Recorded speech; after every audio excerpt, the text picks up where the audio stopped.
What up, guys? Welcome into the Blockchain Brew Show. We are your hosts. How'd you guys like that new intro? We've been working on in the background.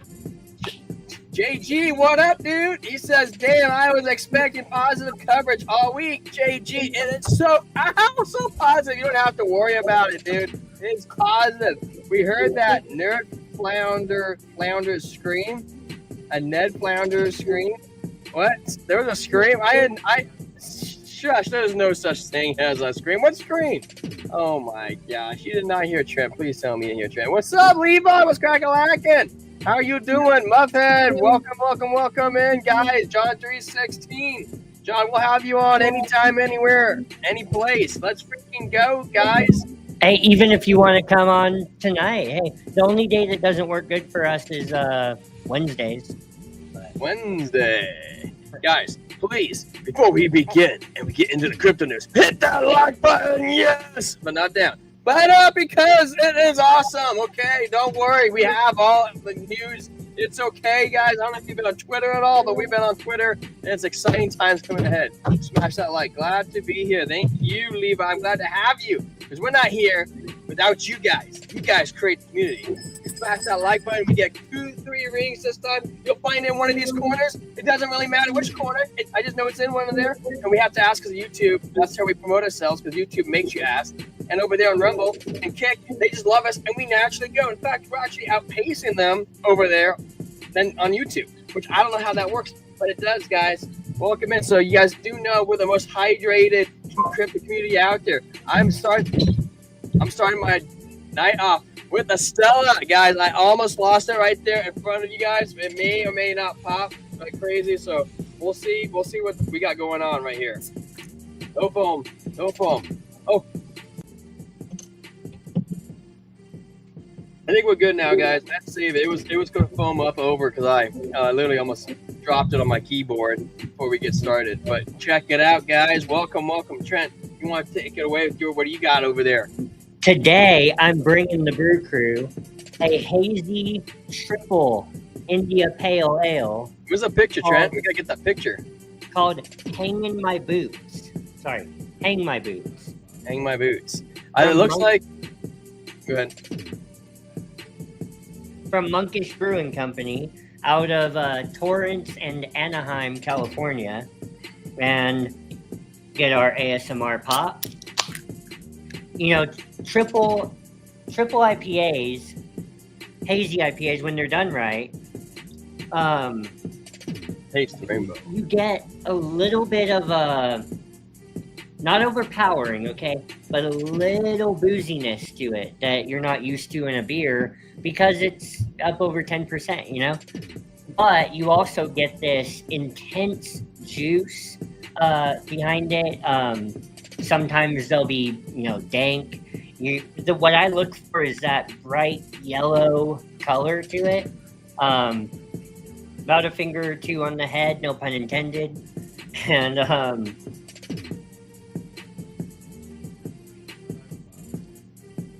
yeah, it's just bursting with notes of floral and pineapple, guava, mango. But like the hoppiness, the hoppy character to it makes it to where you get subtle notes of like unripened fruit on the palate. And yeah, these are soft, pillowy, sometimes a little creamy. I love them. Very nice, man. As John always says, serpent juice. Serpent juice. That's right. He does say that, guys. We jump into the bubbles. Check it out. How do I share again? I don't know what I'm doing, Trent. I completely forgot how to share my screen. Oh my gosh. I'm just kidding, guys. I was just messing with you. Of course I know what I'm doing. What do you guys think of the bubbles? I mean, we have a Muffet over here saying no all season. We have wait. We gotta stay true to our outline. I know it's a habit to go to the bubbles, but let's come over here to media assets. What's next is news, crypto news. What's affecting the market today? What do we got affecting the market? Honestly, guys, I was gonna go into this with you, so we're gonna dive in. So the latest news. I don't even think is on Cointelegraph right now. Right. So let's go jump over on Twitter, and I'm gonna look up this lady. She was talking. Here she is, Anna Paulina Luna, personal account congresswoman. What is she saying, guys? She says, hearing Jerome Powell is getting fired from a serious source. Hey, you gonna give her a follow or what? Sure. Then we got Pulte. I don't know if I'm saying this right. Pulte. Jerome Powell, 70-year-old wealthy, doesn't need a mortgage, doesn't need a credit card, doesn't need a car loan, doesn't like our great president. That's why he won't lower interest rates and why he will go down as the worst chairman of Federal Reserve in history. And then we got another one. She says, confirmed. Happening now. Veteran Jerome Powell's firing is imminent, according to Congresswoman. Well, we will see, guys. I'm 99% sure firing is imminent. Who fires Jerome Powell? Does anybody know that question? Because we already know that Trump can't do it, right? Well, I heard something pretty interesting about that last week. He actually can do it and I don't know if he has to get congressional approval, like it has to get a full-on like a 2/3 vote, but if he can do it under the guise that that Jerome Powell occupying that seat is harmful, is exceedingly harmful to American citizens, then he actually can do it, according to what I heard. So I don't know. Yeah, I know he can do it, but it has to be certain classifications. Yeah. Who is Anna Paulina Luna? She is a congresswoman. I don't know. Oh, for Florida. Congresswoman for Florida, if I had to guess what FL means. I mean, unless you know other things that FL means. That's who she is, JG. So I don't know who else is saying that he's gonna be fired. Do you know who else is saying this, Trent? Well, I saw it swirling around today from all kinds of people, and I didn't know that she was the source, but I don't know she is the source. She could be. Jerome Powell. Breaking: Jerome Powell's firing is imminent. Representative. She might be the source. And it says that's because Nick Sorter said that. Yeah, Jerome Powell. Blah blah blah. Breaking: Trump federal housing director Bill Pulte says Jerome Powell will go down as the worst chairman. Well, it sounds like a couple of different people are saying he's gonna get fired. At this point, the obvious Jerome Powell. Well, that's just 12 hours ago. Yeah, I don't know. Maybe she is the person. So did we answer JG's question? Who is she? What does her bio say? She's I said she's a congresswoman from Florida. Oh, congresswoman from Florida, got you. Yeah, but there you guys go. That's probably the latest news. I mean, I can't see that being a bearish scenario if he gets fired. I think that market dump of BTC pump. I think all risk on assets would pump, and the broader traditional risk off assets would just do whatever they were going to do anyways. I think what would happen too is I agree with Trent. I think all assets would pump, and then I would think that our risk on assets, and then I would think that we had to get a second pump on depending on who was appointed to take over. Yeah. So, George, I think altcoins would fly though. Oh yeah, George was saying that Helen McMillan was going to become the new chair, and I was like, no, I don't think that would happen. I'm like, he's like, well, Trump was going to appoint. I'm like, she and Trump aren't on the same page. Trump. I mean, yeah, maybe. And if Biden was there, I could see Ishi being promoted, but I definitely think that Trump will promote somebody more capable of handling that. Zerka, what's crack-a-lacking, man? Second day in a row, man. Zerka, no, we have to title things to for a little bit of shock value, but what I will say is that we will never title something on this channel in a way where that topic is not actually addressed in the video. Okay? That's how I reconcile that. And But I put it out on X too, Trent. That's gonna happen is it's gonna go get amended in the House and come right back and get voted on the Senate. well, yeah, they're coming back to the floor tomorrow. So Yeah, there you go. So it was just they came to an impasse and they couldn't move forward because here it is. 13 Republicans felt that basically the bills left loopholes for CBDCs to fit through the loophole at a later time to make their way in, and they wanted to patch that up before they voted yes on it. Hey, get it right. That's what ADA does. Go slow, gets it right. They lag behind, but they play catch up. Yeah. But that leads into our next article. House GOP plans quick revote on crypto bills amid CBDC dispute. So just like what Trent was saying, House Speaker Mike Johnson says he'll look to move forward with the 3 crypto bills on Wednesday after Republican lawmakers pulled support over wanting a CBDC ban. What?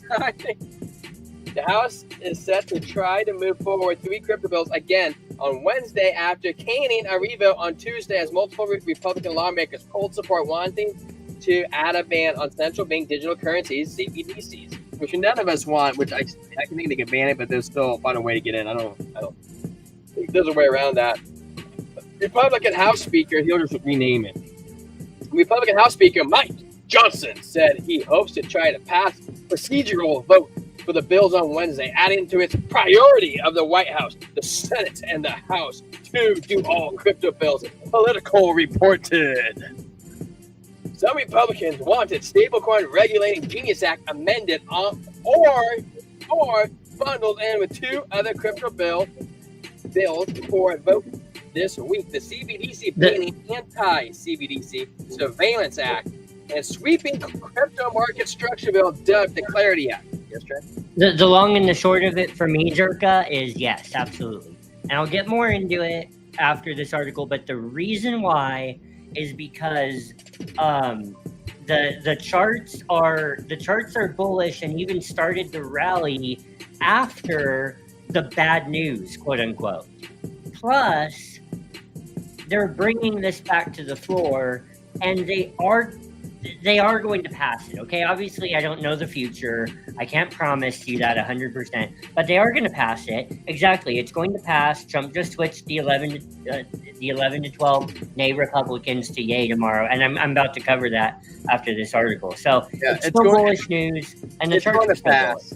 Yeah, and all that really happened today is a lot of the market makers saw an opportunity to go after the longs before they go back up, guys. You heard it from CryptoFace himself too, and we reposted it, and we were also thinking bullishness. I think we charted it just below where he said on Twitter, is that 2 weeks we could be at 150, guys. That would be crazy to be at 150K. Yeah. Yes, it is possible. There is a pathway forward to that. How do you say your name, sir? Can I just say ICJI? Can I just say CJ? I like CJ. I think that's what it is. I think it's CJ. Wait. Isn't that too close to TJ? No. My dad's initials is CJ. It's Curtis James. I'm Tyler. Oh, okay. But yeah, CJ. See, what's up, Pepe? What's cracking, dog? Where was I at? I got TJ. If you have not subscribed to the channel yet, it would touch T-Square right in his banana zone. If you subscribe to the channel, it's a hard grind on YouTube. We show up every day. We put in the work, and we might not be joining the biggest or the best or the brightest. I think we are the biggest on YouTube, best and the brightest. But you definitely be joining the most hydrated crypto community on YouTube. So where was I at? However, Johnson reported said that we have to do them in succession, suggesting that the Senate wouldn't pass the bills if they were all tied together. The move to pass the bills is the Republican-led effort dubbed Crypto Week to have crypto laws in action before Congress goes on a month-long break in August. Democrats have meanwhile declared an anti-crypto corruption week to oppose the bills. Yeah. Come on, guys. Can we just all play together? Harlem Turbo will go crazy if ETH breaks 35 Turbo's gonna go crazy regardless. Regardless. Where are they at? CBDC concerns still legislation. House Majority Leader Steve Scalise joined the 12th and other Republican lawmakers on voting no on the considering the bills on Tuesday. The dissenters were Andrew Clyde and Tim Butchett and Andy Biggs, Eli Crane, Michael Cloud, Majority Taylor Greene, Andy Harris, Anna Paulina Luna. Hey, she was the one that said Powell was going to get yanked. And Scott Perry, Victoria Spartz, Chip Roy, and Keith Self. I wonder if he thinks of other people. Another vote to move the bills forward was expected, but the House adjourned before any further action was taken. Representative Biggs, Burkett, Green, Luna, and Spartz took 2 acts after the vote and said they were not against the crypto bills, but didn't want to pass the Genius Act unless it had a specific ban on CBDCs. I just voted no on the rule for the Genius Act because it does not include a ban on central bank digital currencies, because Speaker Johnson did not allow us to submit amendments to the Genius Act. Green said, you know what I was just thinking about, Trent? Which I know there's loopholes around it, but it's this ban central bank digital currencies. I mean, how do you think the Federal Reserve feels about that ban? Probably not good. Do you think they feel like they're being pushed out by that ban? Oh yeah, I think that they're I think it's mixed reviews. I don't think that every board member is the same. Like, clearly, there's been some board members coming out and saying that we can expect cuts this year, when Jerome Powell has been very silent about that. So, not all of them are the same. I don't want to paint them with a broad brush. But yeah, Jerome Powell and probably several others.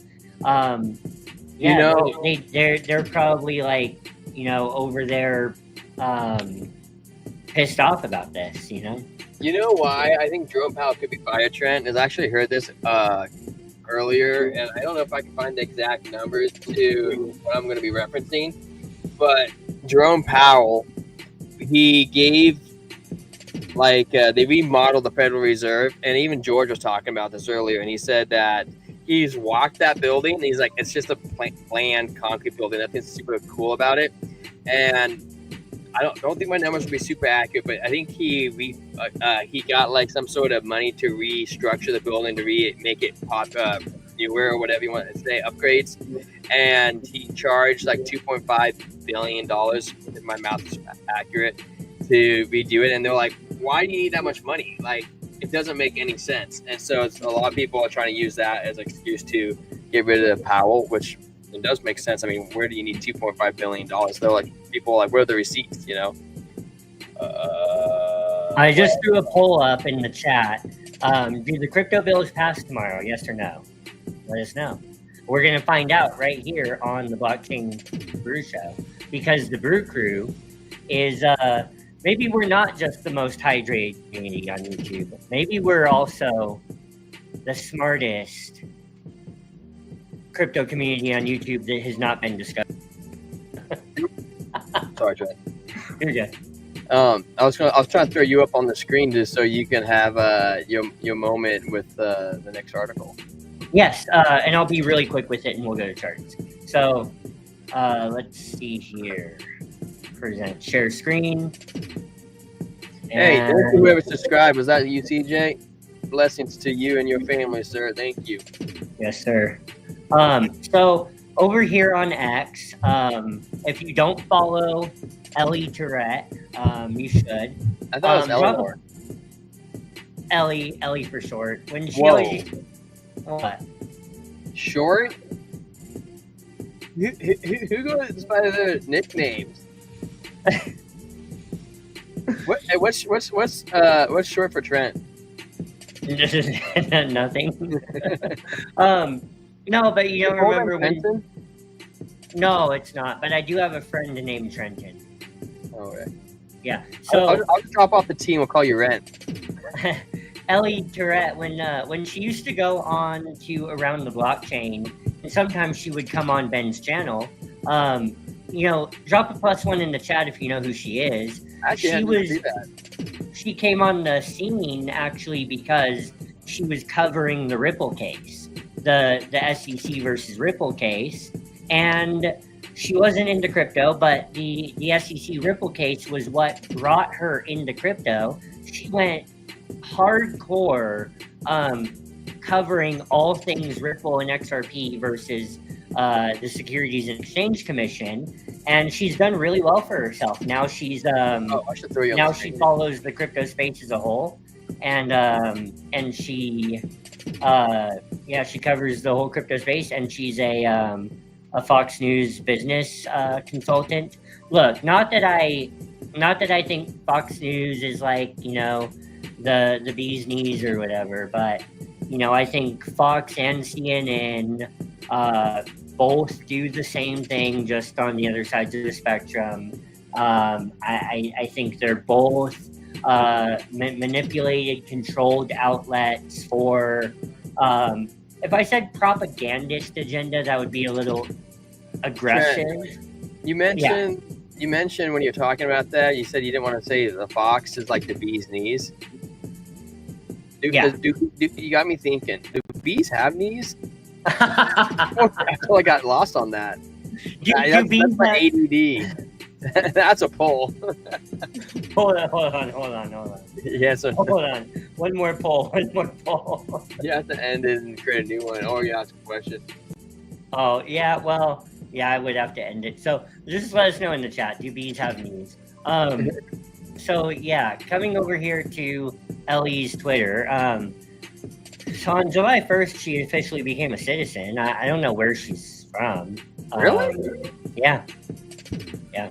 So, I'll come back so we can work in real time and work our way up. Okay. House procedural vote starting shortly. That was 9 hours ago. A Crypto Week message from President Trump. Happy Crypto Week. The House will soon vote on a tremendous bill to make America the undisputed #1 leader in digital assets. Nobody does it better. The Genius Act is going to put our great nation light years ahead of China, Europe, and all others who are trying to endlessly catch up, but they just can't do it. Digital assets are the future, and we are leading by a lot. Get the first vote done this afternoon. All Republicans should vote yes. This is our moment. Digital assets, genius, clarity. It's all part of making America great again, bigger and better than ever before. We're leading the world, and we will work hard with the Senate and the House to get even more legislation on this passed. And then, in just 2 hours after this, Ellie posts, wow, just came out of the Roman Storm trial, no phones allowed, and catching up on the House floor drama. The procedural vote on the crypto bills failed after a group of GOP Freedom Caucus members voted no.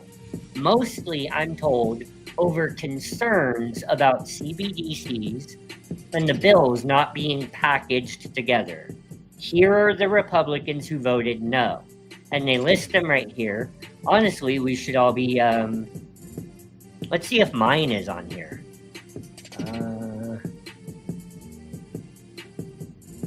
Okay, no, my representative is not on here. But if you live in an area where one of these representatives is your representative, you should be blowing up their phone. So, yeah. So what's next? My sources say leadership is now working on a new agreement to try again tonight. Okay. Story and situation developing. Then 5 hours ago, an hour after that, no further votes expected in the House today. Unclear what's going to happen now. We'll update as I get more.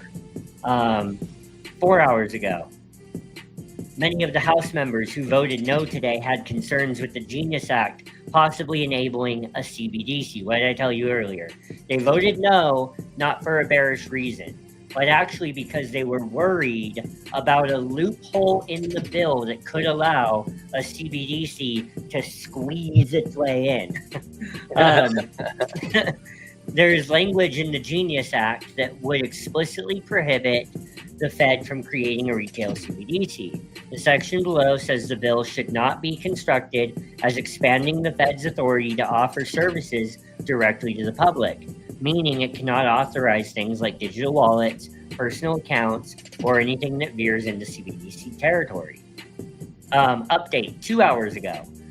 President Trump, I am in the Oval Office with 11 of the 12 congressmen and women necessary to pass the Genius Act. And after a short discussion, they have all agreed to vote tomorrow in favor of the rule. Speaker of the House Mike Johnson was at the meeting via telephone and looks forward to taking the vote as early as possible. I want to thank the congressmen and women for their quick and positive response. Make America great again. So, hey, if this is truth, if this reflects reality, by the way, if you're a nerd, I'm not saying I'm a nerd. I'm definitely not a nerd. But I am a nerd. I'm a nerd. If you're a philosophy nerd, what is truth? Right? In philosophy, they call this epistemology. It's the Greek word epistes, which means truth. And epistemology is the study of how you arrive at truth. And there's a really fancy thing called the correspondence theory of truth, which basically states that something is true insofar as it corresponds to reality. Which sounds like, okay, duh. But it's really, really deep if you think about it. Anyways, does this correspond to reality? You know what Trump is saying. We will find out in the morning. So another procedural vote 1 hour ago has been scheduled for tomorrow around 12:20 p.m. Eastern Standard Time, according to the House voting schedule just sent out by this guy. If the procedural vote passes, we could see debate and final passage votes start afterward. So there you go. Go.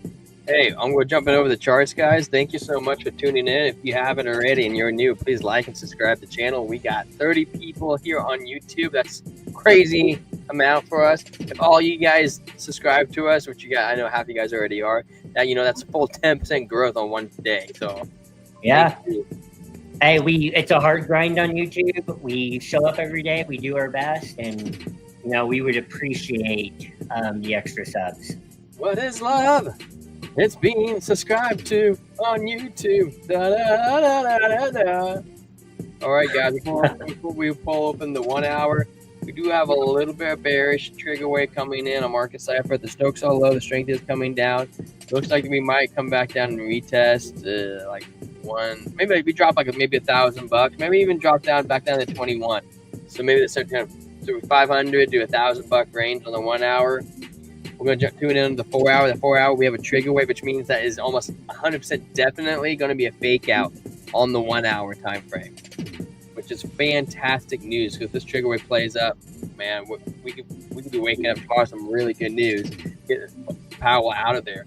12 hour, 12 hour has been coming down, but we're kind of getting a little bit more of a rounded momentum wave right here, which combined with the candles not dipping as far as the previous candle, I'm leaning a little bit bullish, guys. I think the 4 hour is showing that it's going to be a good solid number. I'm feeling pretty good. The VWAP is below the zero line, so we have to take that into effect. And the green money flow is still a little low, but it's still above. We're still heavily above, but what I mean is tilting down.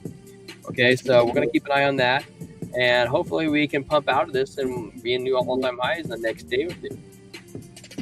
The daily, we are 84 to 78, which isn't terrible because it means we can afford a fake out, which is kind of what we're seeing right here. The momentum wave does say we're coming down. The VWAP says we're coming down, but the green money flow is still good. And we go to longer time frames. It's 2 days kind of like a meh. 3 days still says we're okay, which ends tomorrow. The 5 day says we're good. The weekly momentum wave still says we're really solid, not to worry about it. which is a good sign for us to see. And then we go into the 2 week, and the 2 week is super bullish. It's saying like, hey, you know, we're breaking out of this leg, and we should expect a leg similar to what one we just had. And if we do the measure move top to bottom, we come up and we place that leg, we could be at the price range of about 148. So in about 2 week time frame. And that's where CryptoFace is getting his data as well. I mean, look at it. The money flow stick, the VWAP is curving up. The white momentum wave is curving up. The strength isn't pointing down yet. The Stokes are still like an They're not terrible. They're kind of high. I genuinely haven't looked at Render for months. JJ, Render's going to do numbers. You know that he asked you earlier about your trade, your Render trade? Oh, my Render trade? Yeah, I don't know if you caught that or not. I saw it. No, but go ahead and keep going, and I'll tell him right now where it's at. Okay. I'm going to jump on over to the Ethereum chart because we need to know what ETH is doing tonight so we can go to sleep on our trades tonight. Well, you know what? I kind of see that we still stepping, climbing up. We kind of we climb up, fake out, climb up, fake out, climb up, possibly fake out.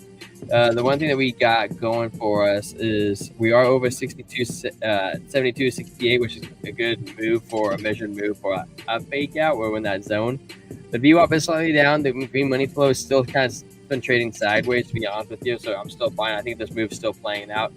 We do have a red dot, which is saying that we're in the process of a fake out or a reversal. But the larger time frame, the 4 hours, still says we have signs of it has not ended on Ethereum, with DBSI also leading to a 12 to a -4. And the money flows. My latest Render trade is up up over $600. I had taken profits on it at one point at like $1,000 in profit, and then waited it out and got back in on a 2x long. So I got a couple thousand Render, you know, in the trade, and yeah, I'm looking to ride that. Looking to ride this one up to $15-20. I know I said that about the last one, but I ended up with a better entry this time. So, and then we jump over to the 4 hour. We were on the 4 hour. We're going to jump to the 12 hour. 12 hour, guys, on Ethereum. We just got a green dot, which is a significant sign going upwards in the upwards direction, which is a great news. That means we are in the process of playing that flag out, guys. 2 weeks.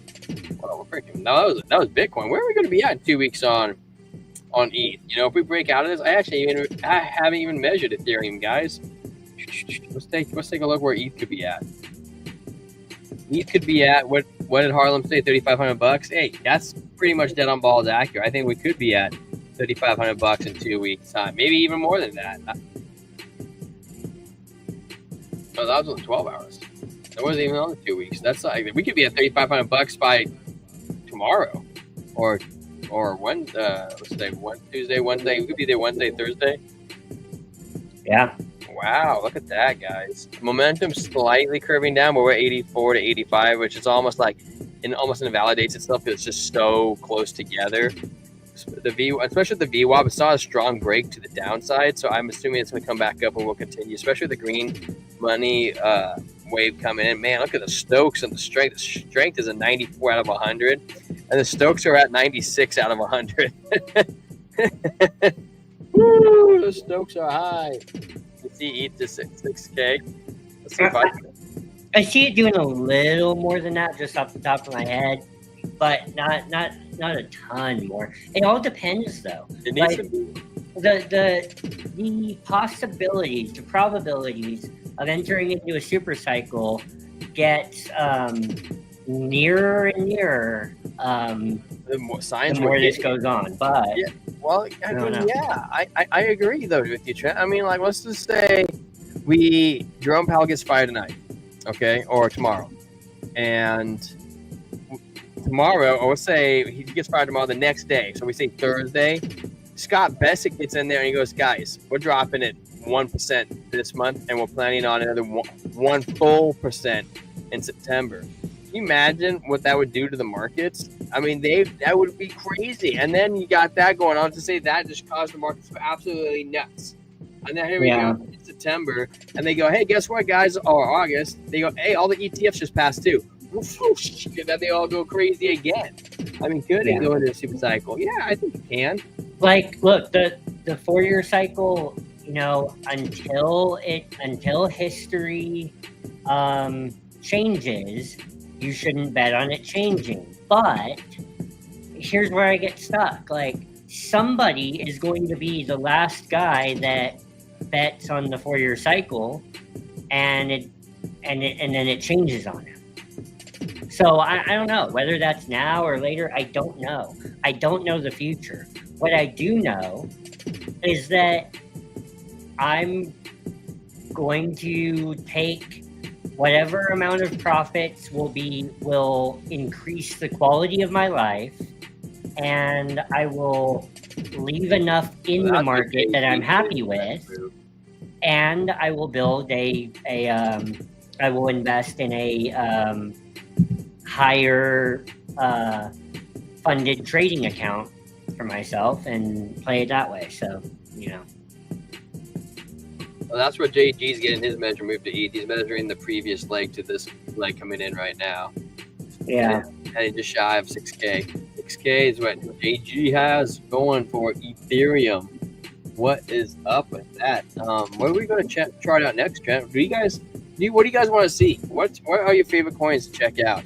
You know, one that I kind of want to take a look at is, I haven't looked at it in a long time. I didn't even have it on my radar, but AJ Writes Crypto keeps talking about it. And I kind of want to see if I see using market cipher is what he sees using whatever tools he has. I know he Zerka, the halving is always going to be a supply shock, 100%. But I'm not saying we won't get a bear market. I'm saying, what if we don't get a traditional bear market? I'm saying, what if the cycle extends, we get a 50% dip, and then later on in history, you're going to look back at that as a dip. I mean, a big one, but you're going to look back at it as a dip and not as a multi-year bear market. Like, that could be, you know, like, regardless, the halving is always going to, you know, but how long can all of the altcoins follow the halving cycle? I don't know. They're going to follow Bitcoin dominance for sure. Well, but the timing on that can change. The supply shock won't last forever either, though, Zerka. You got to think about it. Like, I mean, it's getting a lot smaller even now. I mean, we're at 450 right now, Trent, and then next cycle will be 225. Are we at 450 or 225, Trent? We went from 900. What are we at? Is it 450 right now? How many Bitcoins get minted a day? Is it 450. 450. Yeah. So next cycle will be 250, and then you probably got two supply shocks maybe left. I mean, 70. When it goes down from 450 to 220, 225 to 115 Bitcoin a day, you think people are gonna freak out over 115 Bitcoin, and then it gets halved again? It's like 50 Bitcoins a day, dude. That's so insignificant. Like, I don't think that would be a supply shock. Or 50, let's say 50 to 25. I don't think that'll be a supply shock. There'll still be some, I think. Yeah, a little. I mean, normal. Where's this guy? We have a couple people we haven't seen before. We have Normal, Quibits, XLM, and Bank Continuation. Bonk Continuation, sorry. Go ahead and pull those up, XLM and Bonk. I'm going to answer the ETH against Bitcoin question. Yeah, I'm a huge Bonk fan, Mr. Normal. So, over here on ETH BTC, what we have on the daily chart is a solid break of the 200 moving average on the daily. And actually, what is the peak ETH ratio against BTC this cycle, you guys think? Dude, honestly, I haven't looked at that. The last real break of the 200 MA. What's up, SDR? Out, but it brought us to, here's what I'll do. I'll go back to 2021 on the daily, and here's what I'm going to ask myself. When ETH broke the 200 moving average on the daily, and it wasn't a fake out. It was actually the real thing. There were two significant times here, January and April, and one of them led to a 50% pump. One of them led to a 50% pump against Bitcoin. So that's actually quite a bit more than just against the dollar, because Bitcoin was going up as well. And then the other one led to a 157% pump against Bitcoin. So let's take the average of that, and let's say it's 100% pump. If this isn't a fake out and it turns out to be the real altcoin season that we're in the early moments of, then which I'm questioning though, because the RSI and the Stokes are a little high. That doesn't mean it can't happen. We could come back down to test the 200 and things could cool off. But if this was that and we got 100% pump from here,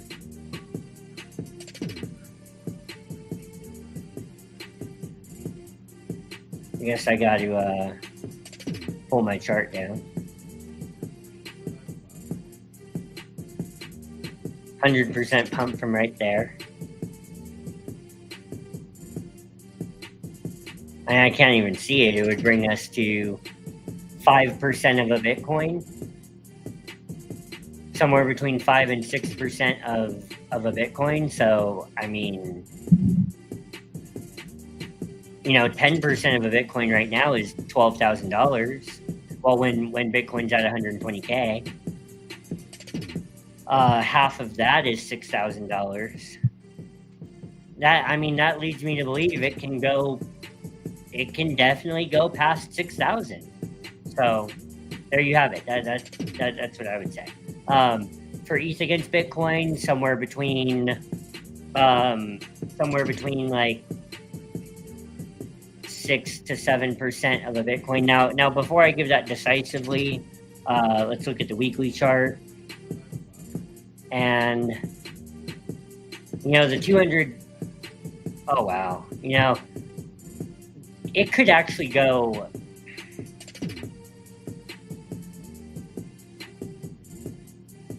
I mean, that move right there in 2022 was 8% of a Bitcoin.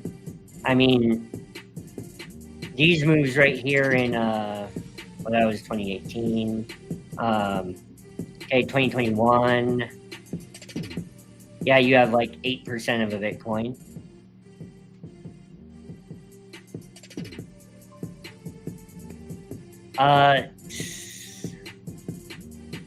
Okay, yeah, so saying it gets a little less this time because liquidity is sucked into other alts. Somewhere between 6 to 8% of a Bitcoin is where it's going, but the 200 MA on the weekly is up here at 0.55, so it could break the weekly, the 200 MA on the weekly, and then it could rally up to back up over 7%. So yeah, that's what I see. Over 7% of a Bitcoin. I don't think it makes the same high against Bitcoin as last year or as last cycle, but hey, 7% of a Bitcoin. Why not? Why not? There we go. Well, I got a few more things I'll go over for Zerka. No, wait. Who asked for a Bonk and Bonk and XLM? Here it is. Oh yeah, normal. Okay, guys, I'll shoot over Bonk real quick. Bonk's in the middle of a weekly run. Right down here, we have a green dot market slide for the trigger. We're still going. Nothing but open doors. I mean, I would expect to be almost at all-time high in the next couple of weeks, almost guaranteed. Now we jump over short time frames. The 1 hour. The 1 hour, it has been pumping. The momentum waves are really hot. We could see some sort of cool down, but not necessarily trend reversal. Maybe a fake out. is what I'm kind of seeing right now. The money flow is so thick on Bonk. The VWAP is slightly shoved down on the 4 hour. We jump over to the for the 1 hour. Sorry, I meant the 1 hour. The 4 hour, we're breaking out right now. We're breaking out. We're in a full-on long momentum wave. Full-on trend is going. It's ripping. I would expect nothing but a continuation for this. And then we jump to the 12 hours with the 12 hour sell. 12 hours kind of getting oversold. So it's almost like, oh man, it's pretty crazy with that 4 hour just ripping how hard it is. I guess you kind of really want to wait to see what the 4 hour does. The 12 hour looks like it could do a fake out. I wouldn't say we're coming. It would be a reversal, but the VWAP has almost came just below the 0 line, and that's kind of telling you there might be like a little bit of a fake out coming up with the maybe possible red dot we might get right here. But currently the Stokes and strength is coming up on the 12 hour, which is good. You know, we want the strength coming up. Stokes, it's okay. The daily, it's still okay. It's been a full on move. Look at this, how thick this blue wave is. It's like a freaking cake right now. We can literally cut it in slices. It's beautiful, thick. The money flow is just coming in on the daily. The 2 day says we still have more to go. The 3 day says we're looking really good right now. The red wave's been shrinking. We've been playing out this trigger wave right here. It's been shooting up. I mean, really, if you expand out to the larger time frames, we're doing absolute numbers right now on Bonk. And then you wanted to talk about XLM. Where is XLM? I think I put it most stuff in alphabetical order. Okay, good. I did. Wow, look at that on XLM. Holy cow, guys, it's been breaking out hard. Oh my goodness. Oh my goodness, guys. No, this isn't my choice, Zerka. I don't know if you think that's. You're talking about block hit trend choices. You like? I'll jump to that. Well, Zerka, I do think Crow is going to do very well, but T-Square is the Crow guy around here. I'm not saying I'm not. I think it's good, but I can't buy everything, right? So, like, go buy Crow next market. Yeah. And we got a green dot. The money. Okay, first thing on XLM is the money wave is thick. A lot of interaction right now on top of XLM. The VWAP is breaking up. We got a green dot coming up. I'm sure it's about. If I had to guess, I would almost long this. I would long it. I'm not gonna lie. I would long that green dot unless I had anything else. And I would expect to leg up a pretty good amount. The 12 hour. The momentum wave is coming down, which is a good reset for the momentum wave. At the same time, we are trading sideways. The VWAP is kind of below the 0 line, which is not my favorite. The money flow has been doing good. What's the 4 hour looks really good. The daily, it's doing a kind of a funky thing. If we have a red dot, we are supposed to be coming down, but we're kind of trading sideways. So if we can reset and keep our price, that would be huge. The VWAP is suggesting that we might take a little bit of a breather before we have continuation. The 2 day or 3 day, I jumped to. Momentum wave still coming up. Strength's coming up. Stokes are still low. The VWAP is still way massively above the 0 line. The 2 day says we have continuation. We'll probably more likely touch this the local top and retest it and see if we can punch through it. But I mean, look at these candles. They're pretty incredible, to be honest with you. The 5 days, it's saying that we're not going to stop right now. I mean, I would expect, something maybe Jerome Powell to come out to have this gain another leg, watch Bitcoin run up and have this XLM run with it. The chart looks a bit like pixelated. I'm watching in 1080p. Anyway, to increase the quality through OBS, you know what he's talking about, Trent? Anyway, to increase the quality through OBS. You all lied. Said XRP is going to 5 million today. We use StreamYard as our streaming platform, but John Marquez said you all lied and said XRP is going to $5 million today. Yeah, there was some to lead in, Trent, to our next article, charts and TA level up trades. T-Script's picks.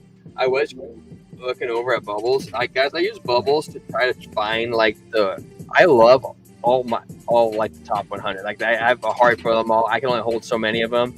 But you know how I try to figure out when I'm looking for a trade is I don't try to aim for my favorites. I try to find what is good in the market. And one of the ways I scan through that is I'll check out the day, kind of see, get an overview on when I'll hit this pump point. Can't believe they're still in the top 100. That's crazy that they're in there. You kind of see what's red. We got Fartcoin, Pi, Leo.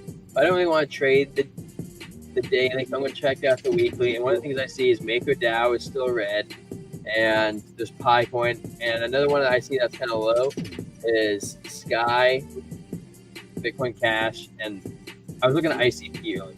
And when you jump to the monthly, you can see Maker and Sky, ICP. So ICP looks like it might be in the middle of a run. So there might be some I could catch right there.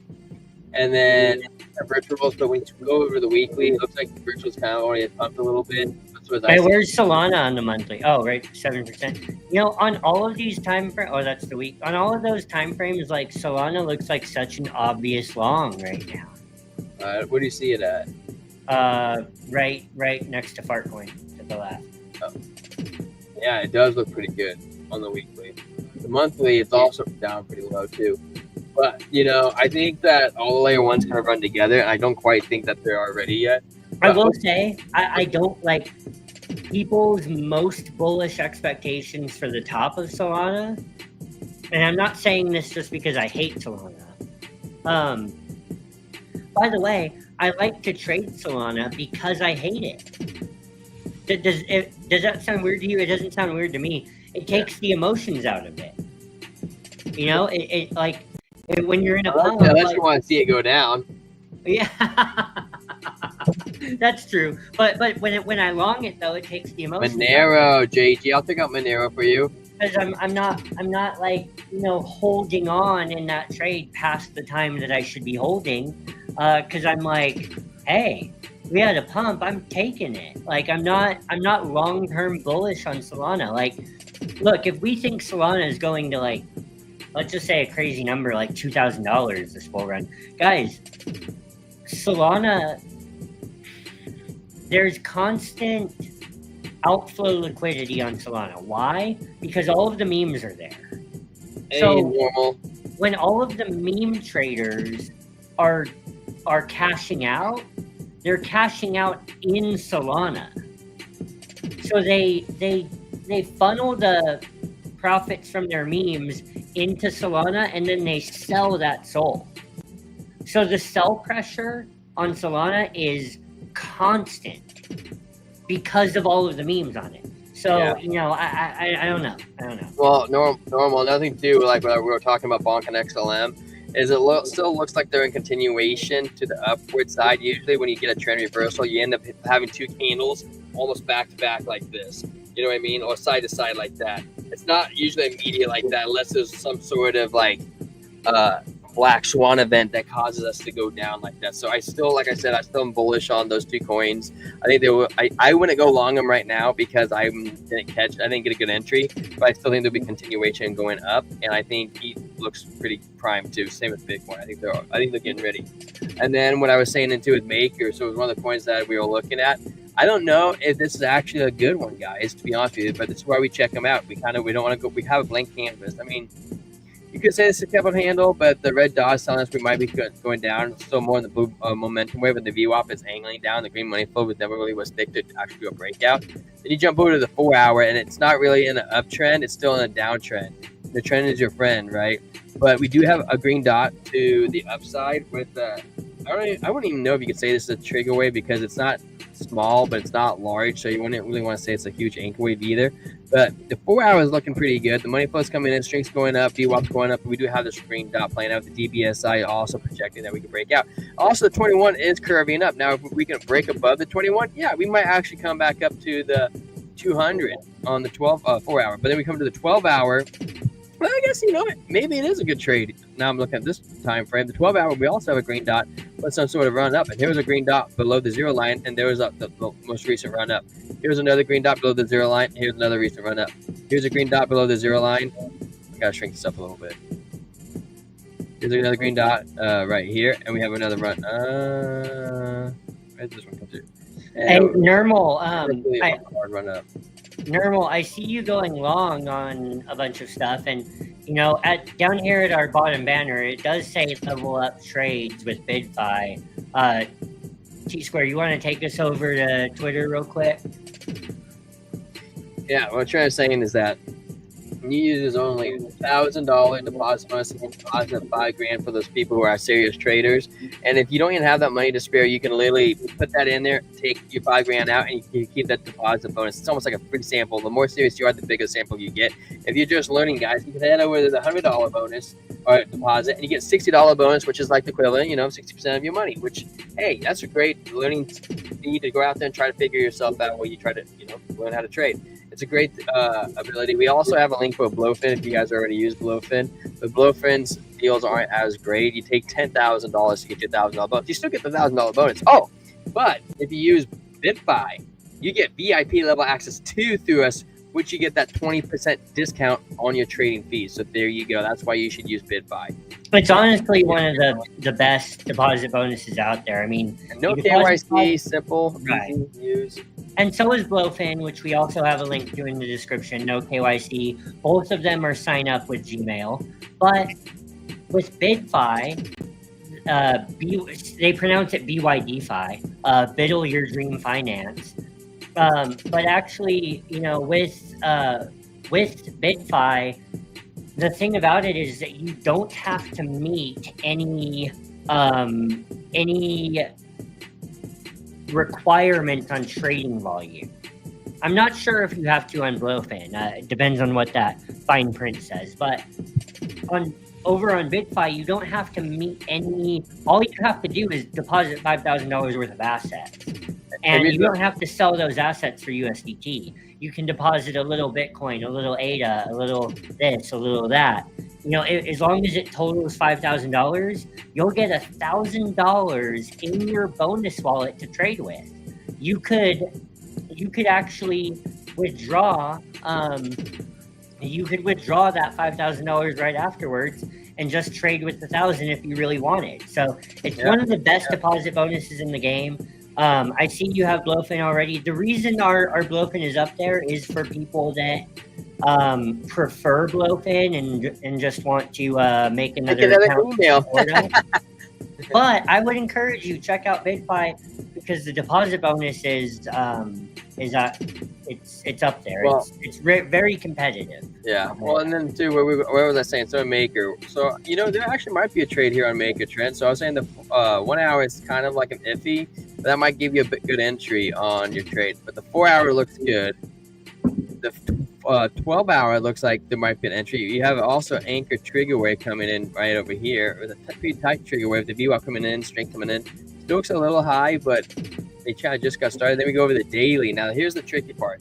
So now we're either entering in a really good trade, or because we haven't quite got the green dot yet, we have got over here. And this could be a trend reversal. We've been trading sideways for a long time. So if we get the anchor trigger wave right here, anchor trigger, if we could get it to roll over, the VWAP come in, and then you get that legs to carry you up on the daily. The 2 day, it is looking like a pretty sweet spot. Like it's looking pretty sweet. I mean, look at it. This is the resistance, right? Or support. Bam, bam, bam. Besides that wick, but it's been like wick right there, wick right there, wick, wick, wick, wick, wick, wick. I mean, this looks like it's not breaking down. Like if it was me, I'd put a limit order in right here and then long it, hoping to go up. That's just kind of like the idea that I see. So there is some potential here for a Maker. And what was the other coin? We do appreciate that. We do appreciate that normal, like,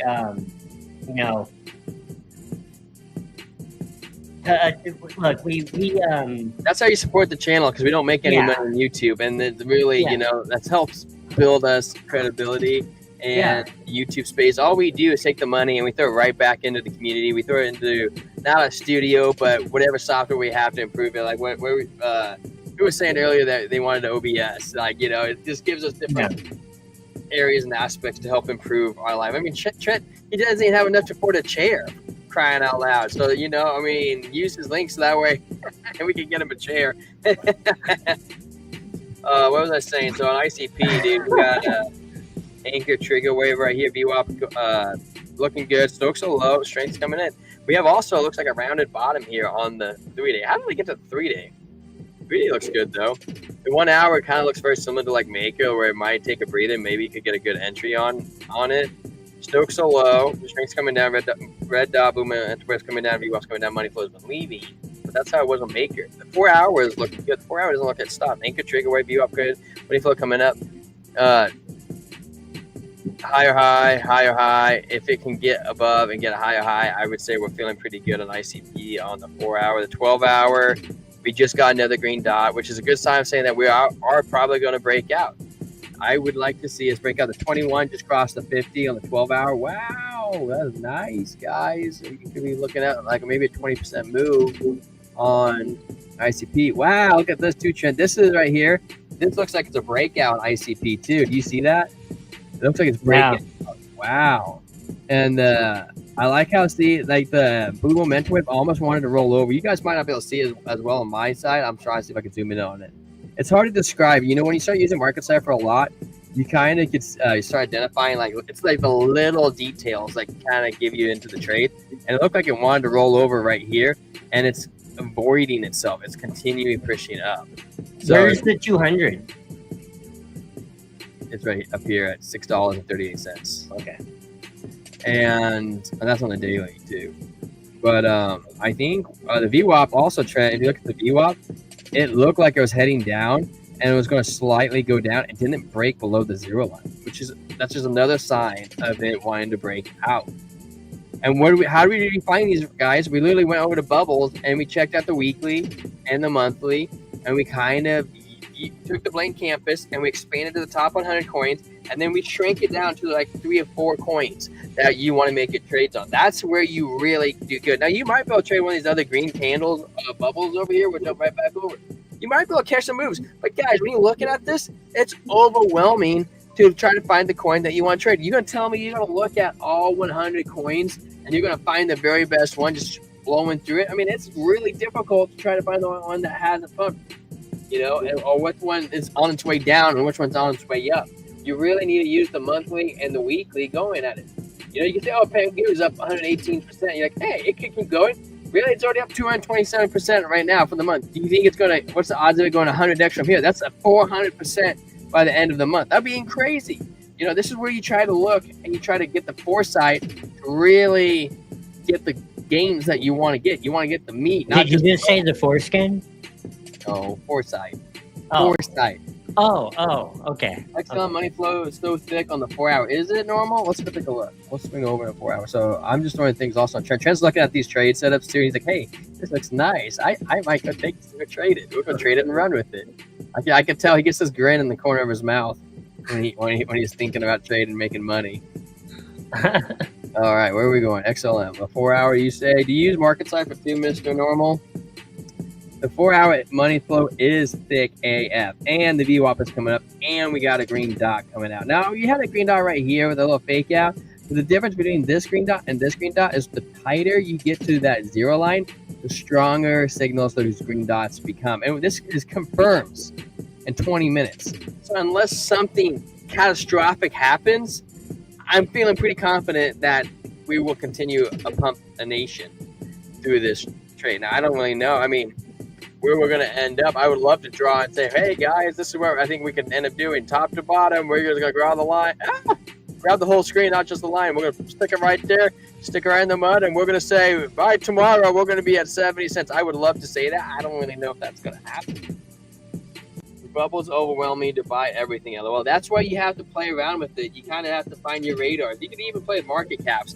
I like to go to the top 100 and do weekly, monthly. I'm still on the bubbles. Gosh dang it, Trent.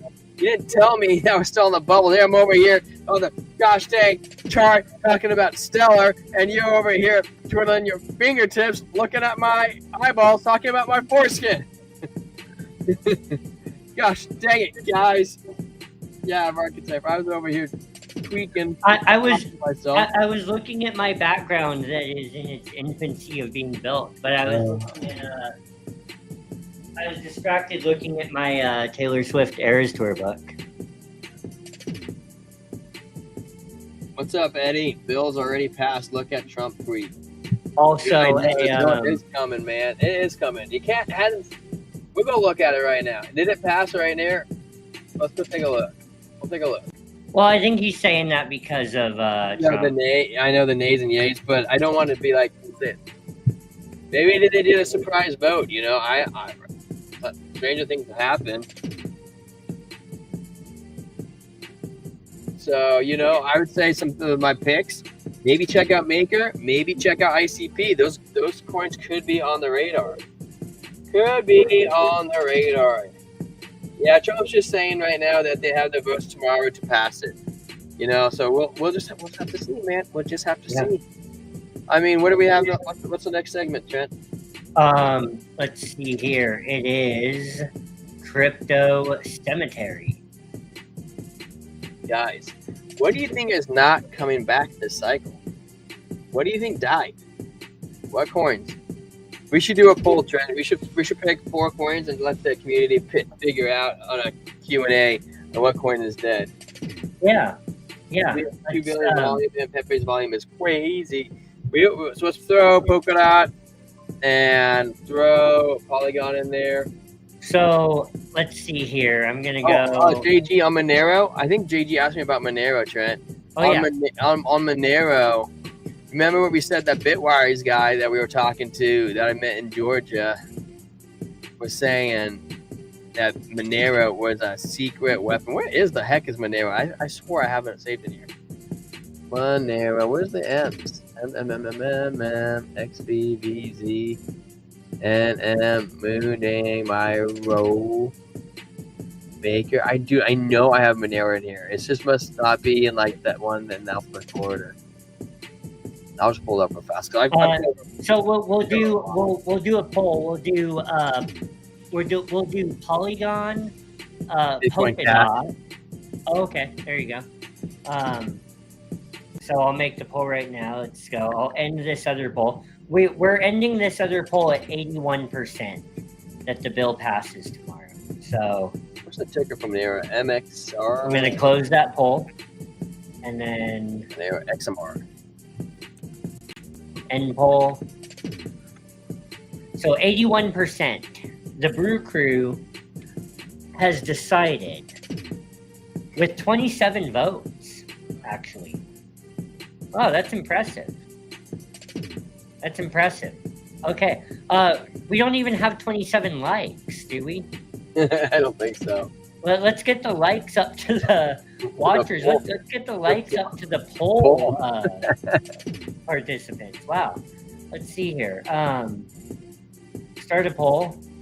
All right. I'm going to take you off real fast. So I go over Monero for Okay. JG. Monero is slightly, it could have been bottomed out. The momentum waves have been coming down. It's negative 53 to negative 48. The 4 hour says it could keep going. It could keep going on the 4 hour to the downside, and it looks like it probably will keep going on the downside. The 12 hour says it could keep going to the downside. The daily says it could keep going to the downside. The 2 day, you know, it almost looks like a cup. And it could keep going a little bit lower to the downside and make a handle. You know, not even a whole lot. Maybe let's say $5 lower. I mean, out of $340, that's not that terrible. The 3 day though shows momentum still to the upside with the anchor trigger wave. 5 day we have a green dot, which is still good. So it looks like we might be just being a fake out right now. We have a green dot on the weekly too. So maybe it's just gonna be a fake out, guys, on Monero. Polygon will surprise people, in my opinion. Normal, you're a Polygon guy. Oh, you got to vote in the Q&A, man. So I just put it up. We've got Polkadot, Polygon, Bitcoin Cash, and Litecoin. This is like a Survivor. Who will be voted off the island next? Yeah. You got to pick one. Next time we're gonna throw EOS in there. Whatever one that gets voted out, we're gonna throw EOS in there. I think that's now Sky. If they die because the Brew Crew voted them off. Sky is Maker. Sky is Maker, not Maker was rebranded into Sky.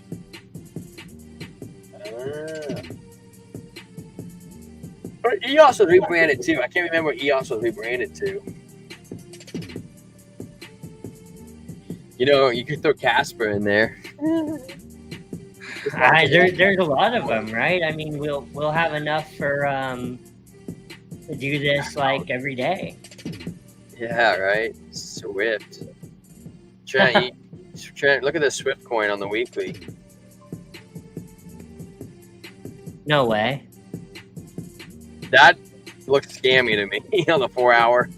Wait, but is that a Taylor Swift meme or is I have that? no idea. It's just somebody asked me about this. I don't know, like 3 or 4 days ago, and I just pulled it up because I was like, "What is this?"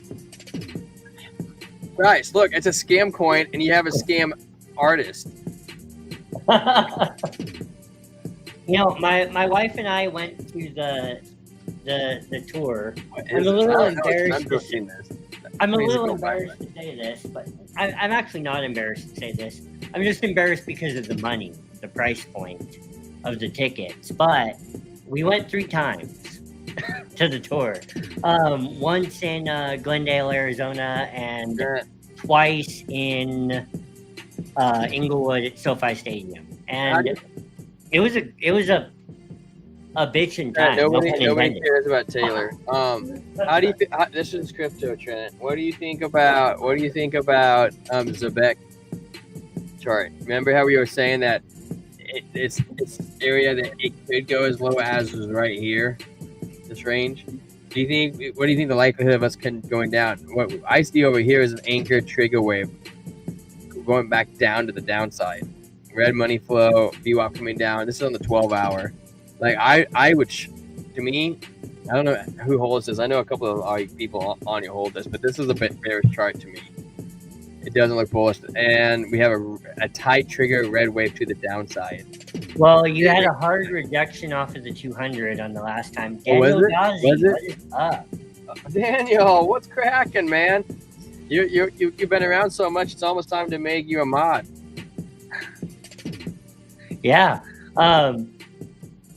Hey, we got a couple new bells and whistles since you went on. Yeah. You know, like our rundown at the bottom and our polls, our crypto cemetery poll. Polkadot is at 50%. That's my biggest pick, just because I hate it. Yeah, I hate it too. So that's kind of interesting. So we have a red dot trigger wave to the downside, like a hard, nasty red dot. Even the VWAP's coming down, Stokes are high, strength's coming down. But on the 2-day, it looks like it's some sort of continuation to the upside. If the VWAP's coming down, I think that's a fake out, Trent. I think that's going to turn into a fake out. I mean, you know, shame on me, fool me if I'm wrong. Not financial advice, but I think this little green pump that we had, dude, Trent, it literally went up to the 21 on the daily, like straight up right there. You see that? I don't even know if you can tell that white line. It literally went there and touched it that way. Oh, I got him ready, Daniel. Wick. Trend reversal. Now I got him ready on Ondo, Render, Acash, and XRP. All over on BYDFi. You know, we'll have to wait and see. Well, and then I do have a scalp open on BYDFi and Blowfin. All right, Ben, you're on the screen. It's in the description. So. Oh, got you. You guys got your alt swing long positions ready? We just went over like my things, 2 coins that I just looked at. And I was saying that I think ICP and Maker might be some good trades coming in. Yeah. Not asking for financial advice. I like to see other people's opinions. If you were invested in Crow with an average of 10 cents, I am invested in Crow. Mr. Zerka with an average of like 16 cents. And I used to be 4 cents or the 4 cents, maybe it was 12 cents. And I love Crow. I think it's going to do good. What would your exit strategy look like? There's so many different strategies. We went over this yesterday. You know, you can DCA out.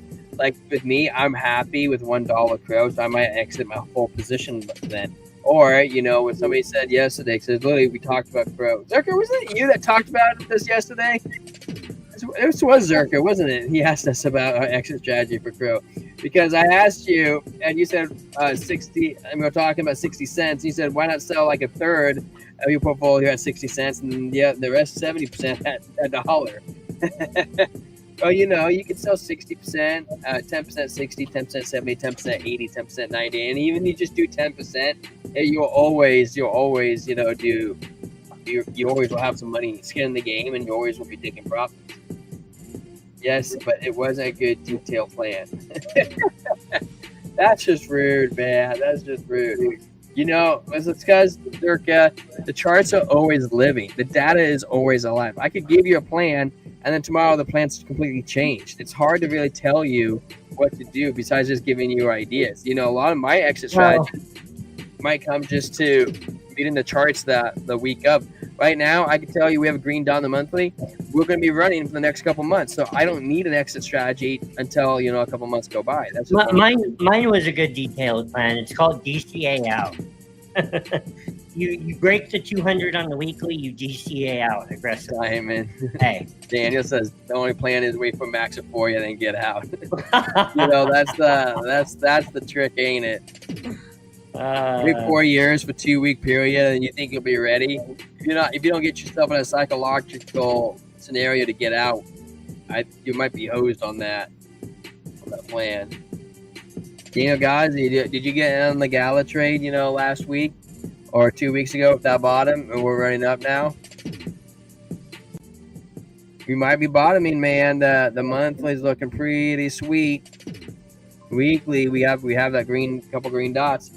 How would DCA out look like, though? It does sound good, but let's pull up the chart. Okay, I'll pull up the chart. Let's see here. On Crow? No, not you. I'm talking to Zerka. Not you, Trent. Zerka, how much, can I ask you? You don't need to tell me how much you have in your portfolio, but what is your portfolio percentage of you holding Crow? How much Crow do you have in your whole portfolio overview? A lot. Well, I mean, what's a lot? To somebody in Kenya, a lot could be like $3.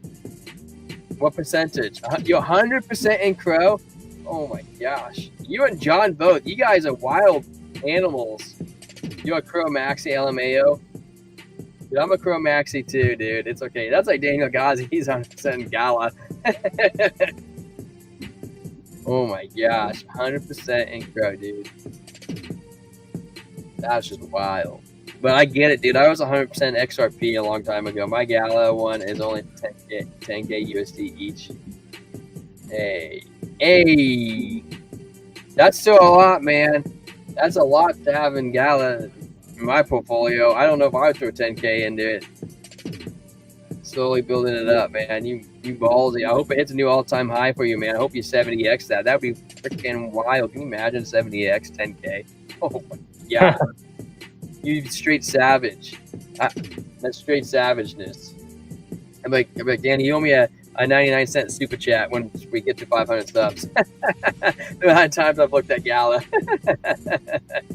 Yeah. So, hey guys, 1 second, Trent. We have 28 people in here, guys. We only have 288 subscribers. That's exactly 10% of our channel. Please like and subscribe to us because YouTube is a grind, and we appreciate every single one of you in here. Push us to 300 subs, guys. That would be wonderful. Trent will eat his hat if you guys do that. Maybe even lick it. Okay, so for Crow, look, for me, it's going to be different for every chart, okay? But for Crow specifically, the break of the 200-week moving average is the break of the 200-week moving average is still at a very low level. So because it's still at a very low level, I would say, let's compare this to something like Daniel, is one still building? Like, can you tell me if one still have devs? Like, are they building? I'm totally curious on it, like straight up. Didn't one get hacked back in the bear market? I'm gonna pull up one on CoinMarketCap. I'm curious. So, with a break of the 200-week moving average, I would sell 1 to 2% every week, depending on how aggressive you want to be. If you think that it's going back to the all-time high, then, this is just me. Like, if you think it's going way past the all-time high, then you have to show me on the chart. because I don't know how far past the all-time high it's going. You got to remember and again, I'm not the crow guy here, he is, but like you gotta remember we went from 20,000 coins in 2021 to over 1 million coins now, sucking up liquidity. So if it's going past the all-time high, is it doubling it? I don't know. So if you start selling 1 to 2% every week, let's say 1%, then once you break the 200 MA, you're selling for a year, right? Like, I mean, I don't know if it starts to get closer to, you got to wait for market structure to change. You got to wait for this price action to pump up, start forming an inverse head and shoulders pattern, start forming some kind of longer term, in inverse head and shoulders, some kind of longer term bullish divergence or something that's going to tell you that it's going back up to all-time high and beyond. And then you can start asking yourself whether to increase your weekly DTA out to somewhere between 2 to 5% a week, right? See, the thing is, if you do that, then your average exit is going to beat what everyone else is doing. Now, you might not be the richest person in the world selling the very top, but you might not do that anyways. Like this, at least, secures the profit. So, if you're following Mr. Coinbear, which I'm sure you are, because he's the alpha guy on Cross, where I get a lot of my stuff from too, is he said that last time Crow hit $1, and he said that it literally lasted about 15 seconds. So, like Trent says, you probably won't catch the top. So you got to have your orders in pretty soon. Wow, Bitcoin Cash is tied with Polkadot. You can't end it yet. We need one more vote. Well, or you do heads up right now. Polkadot, Bitcoin Cash. Who's dead? Heads up round. Well, we ended it too soon. We still had Cardano Spotlight. Yeah, that's because I'm about to move there right now. Where? So, to Cardano Spotlight. I know, but that's why you had to leave the pull-up along so we can know who could throw into the dead zone. Yeah.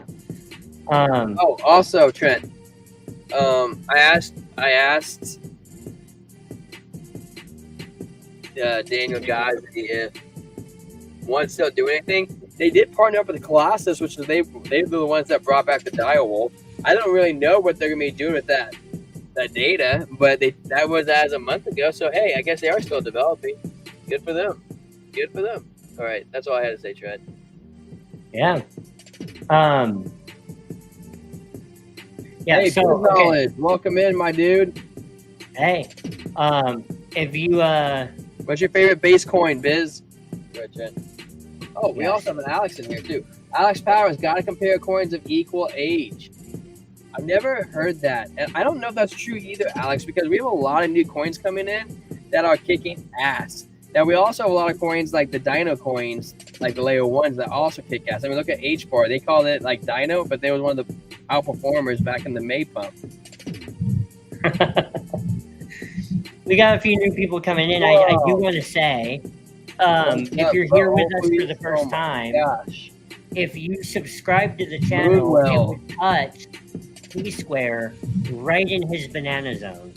And his knowledge. When I used to say that, I said it would touch him right in his heart if you subscribe to the channel. But now I say it would touch him right in his banana zone.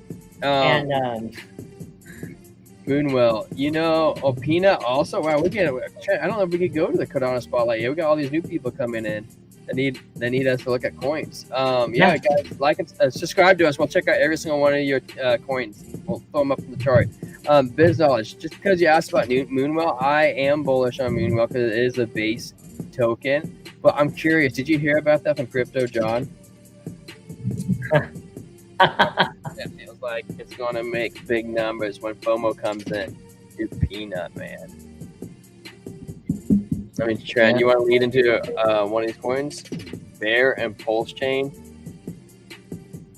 Wow, BIG Gaming TV. Let's see. So what all do we have? Moonwell. Yeah, you want me to do Moonwell? I am familiar with it. Sure.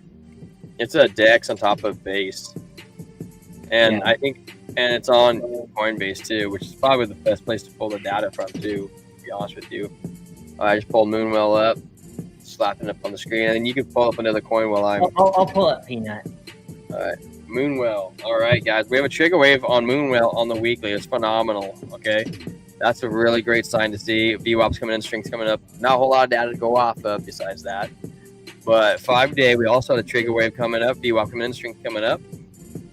We're streak down. We're kind of working this backwards, guys. So we had a trigger wave back, a few weeks ago, or a week or two ago. Trigger wave's been playing out. It's still going up. The red is the money coming. Thick red wave is like money leaving.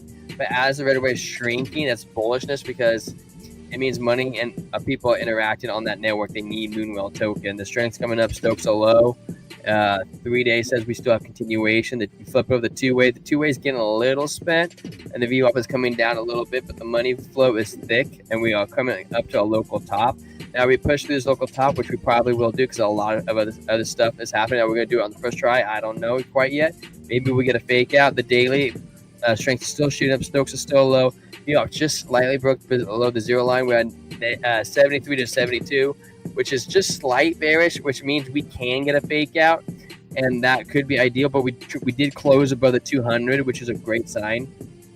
We could jump over the 12-hour. The 12-hour, the Stokes are still shooting. The strength is still coming up. Stokes are still low, and as the strength's coming in, it's going up. The VWAP is just about to flip bullish again. Like we just said, guys, that could have just been a fake out on Moonwell. And we zooming in the candles, that's a very nice bullish sign. We're breaking out of that rounded top, getting ready to hit our next local top, high.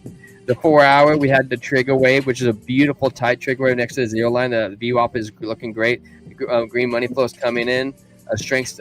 We're not done, guys. This looks like it's breaking out into a next area of support, which would be our resistance at almost 4 cents. That's what I have for you on Moonwell on the 4-hour. Now the 1 hour, we're having a little bit of a fake out. I would say not to worry because I think the longer time frames will be more bullish on it. No, Crypto John got it from me. No, Crypto John got it from me. LOL. I'm glad to hear that. Crypto John's not my favorite YouTube. I used to follow him a lot, but there was some pretty convincing evidence out on the interweb that made me not like him as much as I wanted to. Yeah. So going over here to Peanut. Let's see. And then we got a Pulse Chain. Bear on Pulse Chain. For Peanut the squirrel. You're pulling it up now. I hate going over it. We've got and you can pull up Bear while I do this.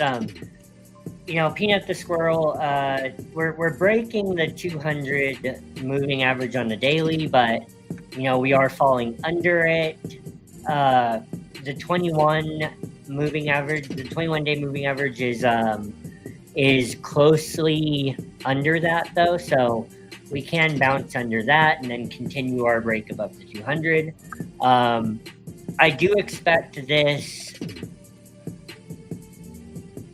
downtrend on the stochastic RSI to continue to the bottom, and I wouldn't long this. Let's see how the stochastics look on the 4-hour.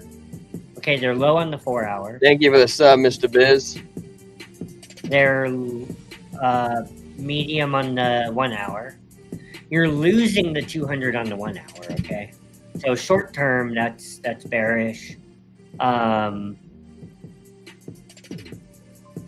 is your candles look all whack? Well, because there's not enough trading volume on it. Where'd you pull the data from? There's gaps. Gate.io. Oh, I hate Gate.io. That's probably why. Well, I don't see another exchange on TradingView. Really? Yeah. I feel like No way, Trent. It's on all of them. Binance, Bybit, Mexi, OKX, Gemini, Coinbase, BitMEX. Oh, yeah. Okay. Okay. I mean, let me switch to Bybit. Is that even the same? Oh, I wasn't even looking at the right peanut. I don't. Yeah, I was like, I don't know what the heck you were looking at. How do I find Bear GIG? Because is it Bear in you? Because I don't. It's on Pulse Chain. I think the only place I would even guess it'll be able to look that up is not even on TradingView. That would be on CoinMarketCap. That's probably a super small token if it's on Pulse Chain. Deck screener. Oh, I don't even have deck screener on my computer. I could probably pull it up on CMC. If not, I could try to pull up on my phone and give you a rundown. Yeah, so we are breaking the 200 MA on the daily, 21 crossing the 50, and Stokes are not overbought on the daily. RSI is not overbought on the daily. MACD is showing bullish momentum. This is. I actually really like a long right here. Set a stop on the other side of the 200 moving average. You could even set a stop on the other side of this wick. If you're really aggressive, you can set a stop at the, below the 21 if you're okay with being down for a while, but you just really don't want to get stopped out. This could be ready to rip. Pretty hard, actually. I see that too, but not in the next 12 hours. I would say not in the next 6 hours. I think anything after 6 hours would be ready to rip. Look at what you're doing on the 4 hour. You're building a little bit of an inverse. There was some data on my end on the 4 hour. It looked really bullish, and all of a sudden I got this mixed signal where the light blue crossed pretty aggressively over the dark blue. That was the only thing. It didn't fully cross, but it was a pretty sharp signal. Yeah. I don't know how to describe it, but it was But technically, the bulls are still in control. Well, and like I said, the 12 hour, I see what you're saying. I'd be like, dude, I think it's getting ready to rip too. Could draw a measured move here. I pulled up Bear on deck screen at GIG, but you might have to find the exact one. But there's several on here that have different liquidity pools. I mean, you could long this to 33 cents, I think. That's pretty fair. So, yeah, that's what I would say. All right, well, there you go. I think I'm bullish on slight longer term, but I could be wrong. Oops, what did I just do? Trend.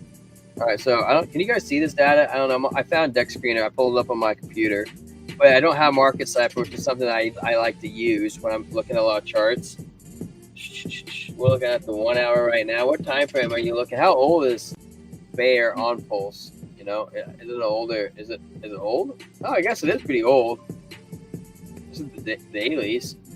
Man, it's been beat down, bro. But it is kind of trying to climb up out of this hole. The 4 hour. It's just, honestly, this candle down looks like a reversal to me from what we were doing out over here. If this was more vertical, I could say I'd argue that would be like a fake out or a retail, like we said in the Stokes. But it looks more like a reversal to me. We break up, and I had to guess we'll probably break back down even a little lower. And that's just a guess because I use like indicators. But just from my experience, that's what it looks like to me on the 4 hour. I mean, what do you think, Trent? It's really hard to tell. It's hard to tell from my side of the screen too. So yeah, we'll go with whatever you just said. Yeah, the 1 hour. You could argue it's around the bottom, but the volume is just so low. It's so easy to scan. I mean, look at that. That volume on that one candle. That, if I had to guess, that's a scammy wick right there. That volume is just stupid. the whole it's really small, man. There's a lot of manipulation going probably into this coin. So we've broken 400 views on this live stream so far. I know that there's someone else out there listening to this that can subscribe and take us to 290 subs. If I agree. do, it would touch T-Square right in his heart. And by his heart, I mean his banana zone. And you might not be subscribing to the biggest, the best, or the brightest crypto community on YouTube, but you definitely be subscribing to the most hydrated community on YouTube. Market cap of Bear is 10 million. It's still in that range of manipulation, though. It's pretty small. You know, you could argue this is comes down, make a rounded bottom. You could say this is a double bottom, and now we're kind of on the way up, and we maybe fake out one more time before it goes up. I don't know if you guys can see that. It's a possible double bottom right here, maybe a rounded bottom. We do one more fake out, and then we go up just to push the people out. I'm just trying to give you what I can see potentials, scenarios out there. But trying to get Cardano Spotlight pulled up. It hit 100 million last November. Yeah. That is absolutely wild. That it hit 100 million last November. Yeah. I don't know what it is with 100 million, but when a meme hits 100 million, it's either they break it or make it, at that level. But so it's at 10 million market cap. Hey, it looks like it's been around for a while. I when I look at the time frame, so that does have survivability behind it. I wish Hex was more led by communities out there, and Pulse Chain and Hex Chain was more easier to buy. It's going what's going to hit 100 billion? You think Bear is going to hit 100 billion? Or you think Hex will hit 100 billion? I'd be surprised if. Well, what's the market cap of Hex right now, Trent? I don't know.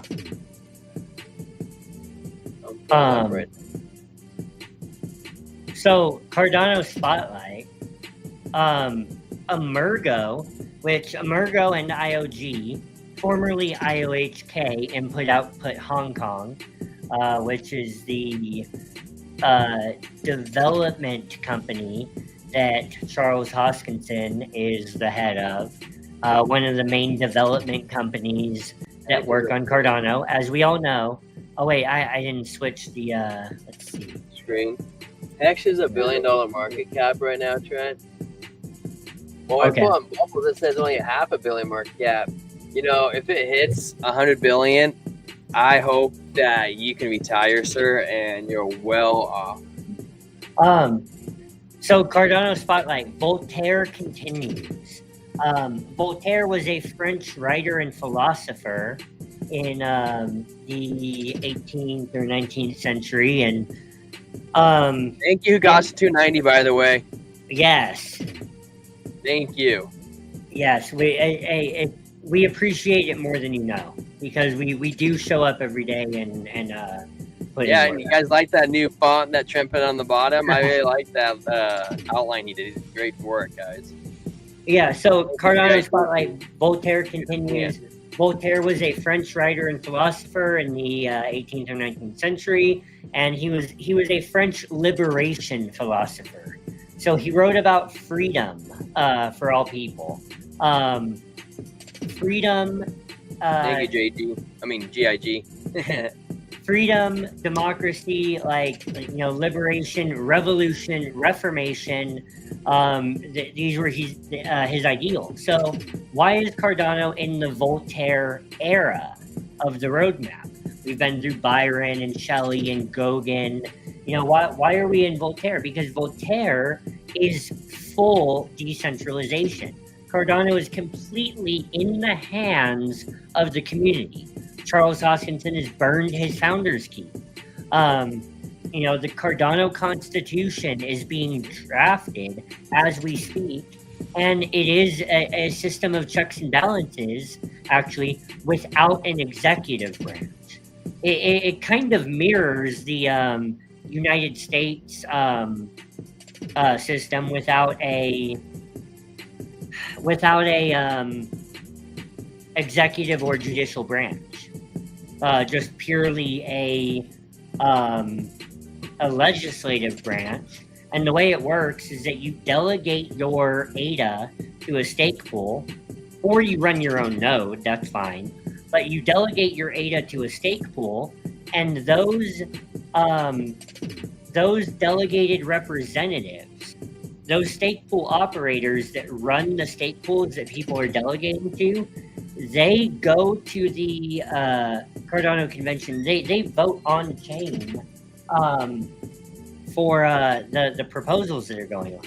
So in Voltaire, Cardano is completely in the hands of the community, and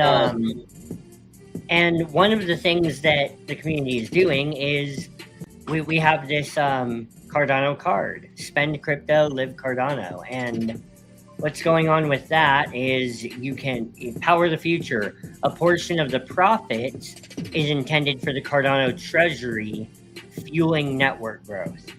Stake and earn, stake your ADA balance and earn rewards on every purchase. ADA-backed loans, borrow stable coins using ADA as collateral through your card.